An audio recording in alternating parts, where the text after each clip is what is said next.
पंजाब का प्रधान बदला जाएगा, कुछ ऐसा है चर्चा में? कब देखिए, तक बदला जाएगा, यही रहेंगे, नए आएंगे? बहुत बहुत धन्यवाद इस सवाल के लिए आपको। देखिए, प्रधान किसको बनाना है, कि किसको एमएलए टिकट देना है, किसको एमपी टिकट देना है, किसको क्या पदाधिकारी बनाना है, ये सब अधिकार हाईकमान के पास सुरक्षित है। वही किसी को जनरल सेक्रेटरी बना रहे हैं, किसी को जिले के प्रधान बना रहे हैं, किसी कुछ बना रहे हैं, तो जिम्मेदारी उनकी है। ये विषय किसी और दूसरे का, वो अधिकार दूसरे का नहीं है। और मैं आपके माध्यम से कहना चाहूँगा कि हाईकमान का पूरा विश्वास वरदहस्त हमारे प्रधान पर भी है और एलओपी पर भी। इसमें कहीं कोई किंतु परंतु नहीं है। ये जितनी बातें हैं केवल अफवाह है, इसके अलावा कुछ नहीं। जो मुख्य रूप से जो निर्णय हुए वो अखिल भारतीय कांग्रेस कमेटी के जो निर्देश हैं, जिसमें नौ सत्याग्रह जो बेलगामी महाधिवेशन में जो प्रस्ताव पारित हुआ उसे हमको इम्प्लीमेंट करना है, जिसमें नौ सत्याग्रह है।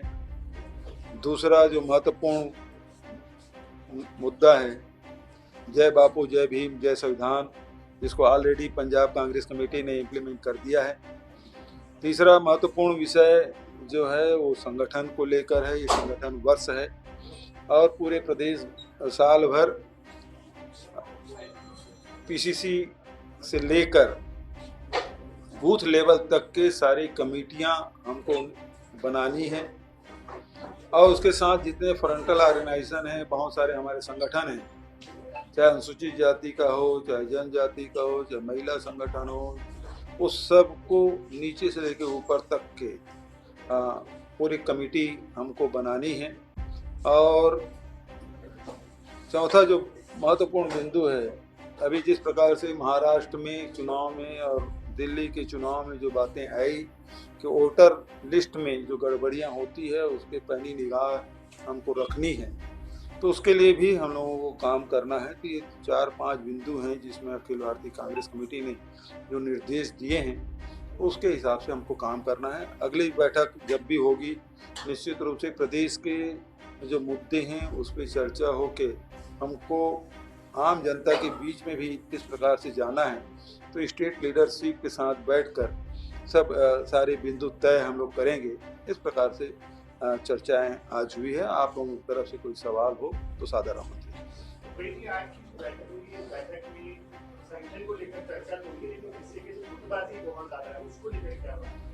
गुटबाजी के बारे में कोई चर्चा नहीं है। सारे कांग्रेस के पदाधिकारी एक स्वर में ये बात सब ने कही है। हमको पूरे लीडरशिप को एक साथ मिलकर जनता के मुद्दों को लेकर, ये जो भ्रष्ट सरकार है, निकम्मी सरकार है, उसको उखाड़ फेंकने के लिए हम सब काम करना है।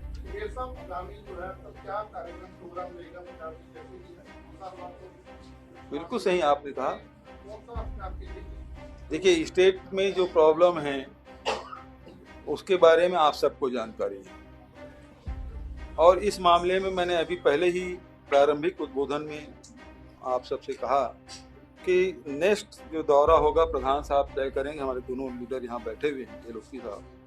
तो जब भी दूसरे दौरे में जब मीटिंग में आऊँगा तो वो सारे एजेंडों पे हम लोग चर्चा करेंगे, डिस्कशन करेंगे। दिन भर बैठेंगे पूरे स्टेट लीडरशिप और सारे फ्रंटल ऑर्गेनाइजेशन, अलग अलग उनके समय देंगे और बैठ के चर्चा करके एक तय करेंगे कि किस बिंदु को हमको पहले लेके जाना है, किन किन बिंदुओं को लेकर हमको जनता के बीच में जाना है, संगठन कैसे मजबूत करना है। इस पे हम लोग बहुत विस्तार से चर्चा करेंगे अगली बैठक।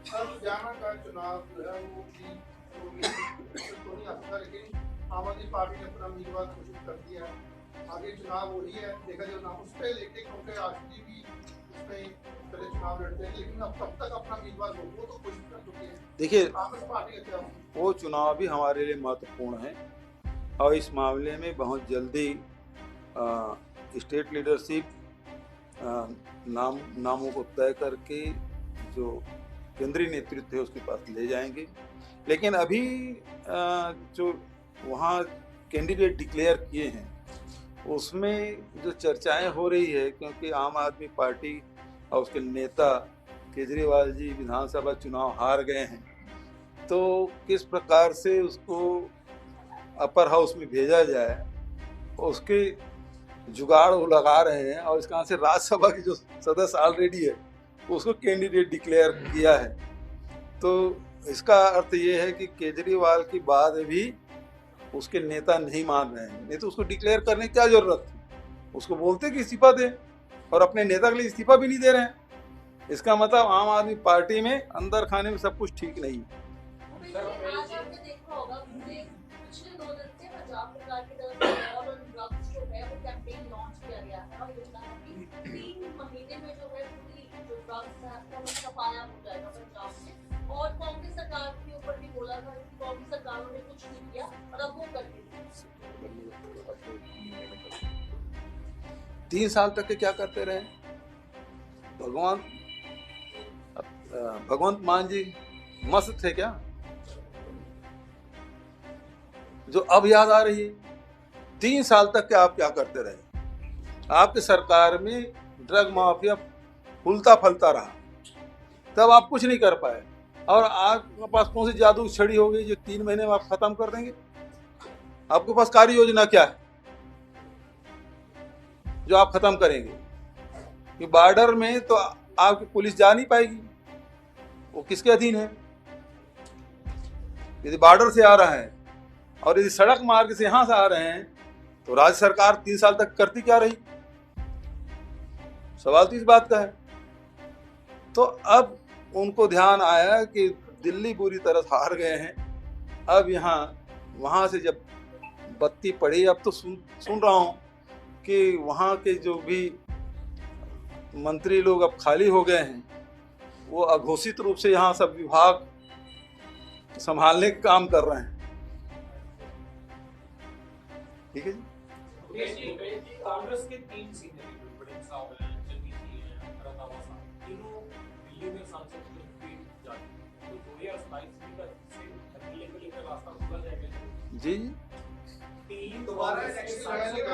मेरे भी 3 बड़े नेता मेंबर ऑफ पार्लियामेंट चुन के गए हैं। ये दोबारा से आने वाले दिनों में 2027 में एमएलए का चुनाव लड़ेंगे कि नहीं लड़ेंगे? मतलब झगड़ा लड़ाने काम पूरा कर रहे हो आप? अरे सांसद है भाई, टेंशन देने का काम क्यों कर रहे हो?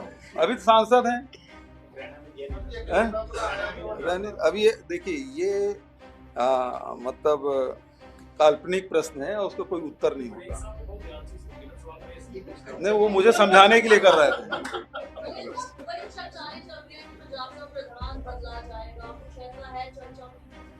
देखिए, बहुत बहुत धन्यवाद इस सवाल के लिए आपको। देखिए, प्रधान किसको बनाना है, कि किसको एमएलए टिकट देना है, किसको एमपी टिकट देना है, किसको क्या पदाधिकारी बनाना है, ये सब अधिकार हाईकमान के पास सुरक्षित है। वही किसी को जनरल सेक्रेटरी बना रहे हैं, किसी को जिले के प्रधान बना रहे हैं, किसी को कुछ बना रहे हैं, तो जिम्मेदारी उनकी है। ये विषय किसी और दूसरे का, वो अधिकार दूसरे का नहीं है।